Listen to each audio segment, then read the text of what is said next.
February 28, 2026. For most of the world, it was just another quiet night. But for one country, the silence was about to be shattered. This was the night the headlines broke the internet.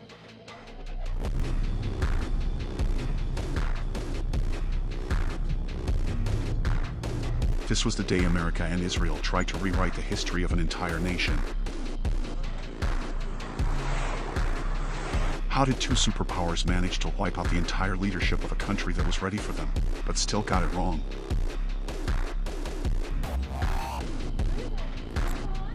Was it really as clean and simple as the media made it sound?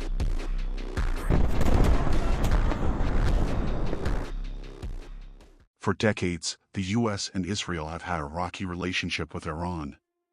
Back before 1979, Iran was ruled by the Shah Reza Pahlavi, who was backed by Washington. But when the Iranian Revolution overthrew him, everything changed. The new leader, Ayatollah Khomeini, flipped the script. He ditched the Shah's pro-Western stance and turned Iran into an Islamic republic. Almost overnight, America and Israel went from allies to public enemy number one. Khomeini passed away in 1989, and his successor, Ali Khamenei, took the reins. Since then, Iran has clashed with the US more times than we can count, and each time, it was followed by another round of heavy sanctions. In 2002, inspectors dropped a bombshell: Iran was enriching uranium at 2 secret sites. Now, uranium can be used for peaceful nuclear reactors, or for something else entirely, like a bomb. Iran has always denied wanting the bomb. But the US and Israel weren't buying it. Over the years, they tried everything to stop Iran's nuclear program: cyber attacks, assassinations of top nuclear scientists, and when it came to the US, diplomacy. In 2015, under President Obama, the US struck a nuclear deal with Iran. But in 2018, President Trump pulled the plug and walked away. Fast forward to 2025. During yet another round of negotiations, Israel, reportedly with US support, launched a series of airstrikes on Iranian nuclear facilities, using bunker-buster bombs. 3 key sites were heavily damaged.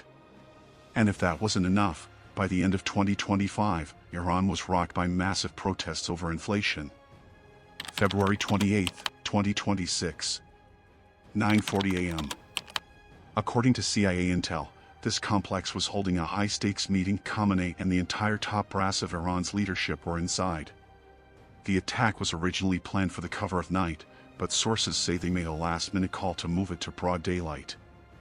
Minutes later, Israeli missiles were in the air, locked on target. This is the photo moments after the strike. Iran's supreme leader didn't make it out.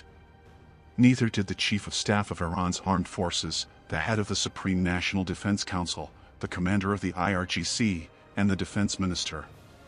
Israeli media reported that in under 30 seconds, nearly 30 of Iran's top leaders were taken off the board. Israel codenamed the operation Roaring Lion. The US called it Epic Fury. They gave me a list of names of generals. Sir, you can pick the name you'd like, sir. I said, the name of what? The name of the attack on Iran, sir. And they gave me like 20 names. And I'm like falling asleep. I didn't like any of them. Then I see Epic Fury. I said, I like that name. But not all of Iran's leadership was wiped out. The president of Iran and the secretary of the Supreme National Security Council survived, and they vowed to fight back. Soon after, the US and Israeli presidents addressed the world, calling on the Iranian people to rise up and overthrow the regime. We ask God to protect all of our heroes in harm's way, and we trust that, with His help, the men and women of the armed forces will prevail. We have the greatest in the world, and they will prevail. To the members of the Islamic Revolutionary Guard, the armed forces, and all of the police, I say tonight that you must lay down your weapons and have complete immunity, or, in the alternative, face certain death. Then came the strike that changed everything. A missile hit a girls' school. Iranian state media put the death toll at 175.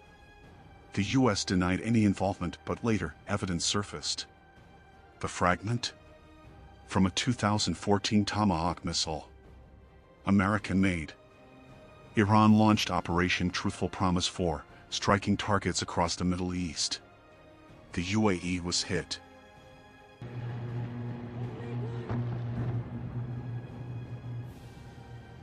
Bahrain.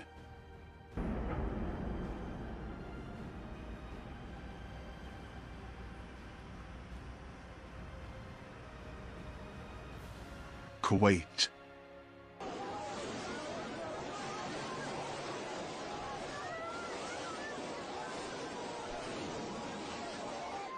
American allies across the region suddenly found themselves in the crosshairs.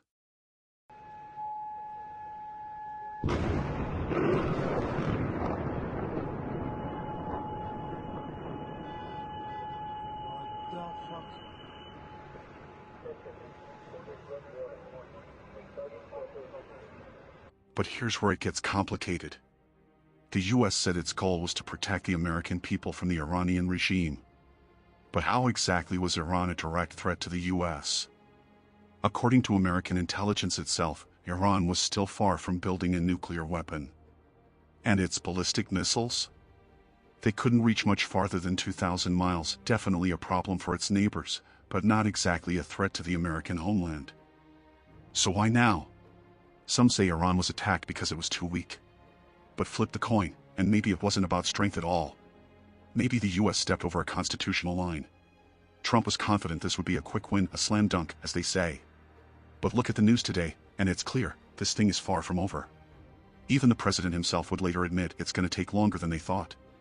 By March 10, 2026, President Trump was already looking for an off-ramp, trying to broker a truce with Iran. That tells you one thing: the original plan? It didn't work. So, did America rewrite Iran's history? Or did it just open a chapter no one expected? What do you believe?